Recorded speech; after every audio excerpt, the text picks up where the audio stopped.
The four Kumaras are directly empowered incarnations of Lord Sri Krishna. The four Kumaras, namely Sanaka, Sanandana, Sanatana, and Sanat Kumar, appeared in the Komara creation of the material world. The Kumaras are particularly empowered with transcendental knowledge by the Lord. They knew the transcendental pastimes of the Lord, glorified the Lord in rhythmic accents with selected words full of affection and love. The four sages were the firstborn sons of Brahma. Therefore, all other living entities, including Lord Shiva, are born later and are therefore younger than the four Kumaras.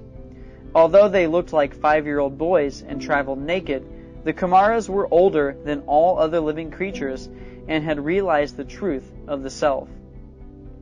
Also, they remained brahmacharis, declined to become family men even on the request of their great father Brahma.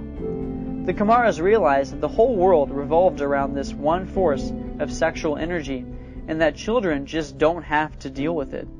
Thus, by their mystic power, they remained 5 years old throughout the entire span of creation.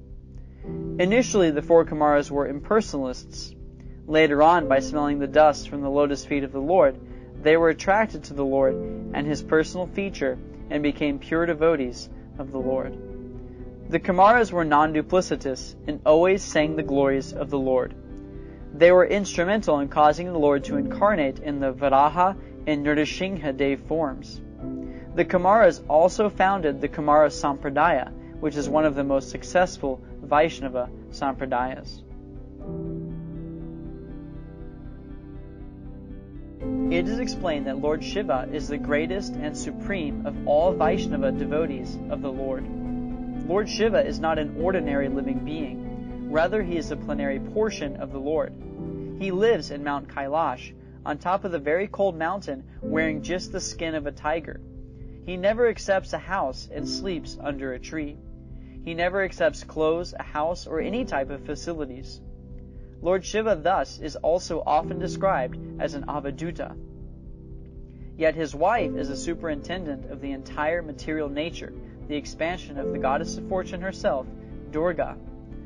Lord Shiva has everything at his disposal for enjoyment, and yet he enjoys nothing. He remains in total renunciation, total simplicity, and total poverty, and is always in samadhi, experiencing the ultimate ecstasy of meditating on Lord Narayan.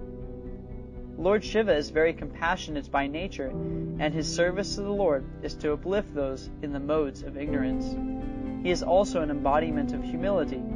Lord Shiva is worshipped by all the great acharyas because of his unflinching, undeviated devotion to the Lord.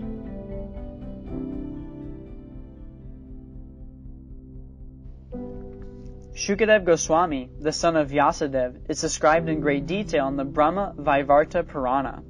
Vyasadeva and his wife performed penances together for many years, after which he placed his seed in her womb. The child remained in the womb of his mother for 12 years, and when the father asked the son to come out, the son replied that he would not come out unless he were completely liberated from the influence of Maya. Finally, the Supreme Personality of Godhead, at Vyasadev's request, went to Vyasadev's cottage, where he assured the child in the womb that he would not be influenced by Maya. Thus assured, the child came out. As he grew up, he turned out to be a very learned sage, was never bothered of his external appearance, and didn't interact with the general masses. Shukadev Goswami didn't want to impress anybody and let everyone think of him as a madman. But when he came to that assembly of great saints in the presence of Maharaj Parikshit on the bank of the Ganga, everyone stood up and bowed down before him. Narada Muni, Vyasadeva, Vashishta Muni, Vishvamitra Muni, Parashuram, and all the great celebrated personalities unanimously agreed that he should be given the Vyasasan. He should speak. The Vedic fruit, which is mature and ripe in knowledge, was thus spoken through the lips of Srila Shukadev Goswami, who is compared to the parrot, not for his ability to recite the Bhagavatam exactly as he heard it from his learned father, but for his ability to present the work in a manner that would appeal to all classes of men.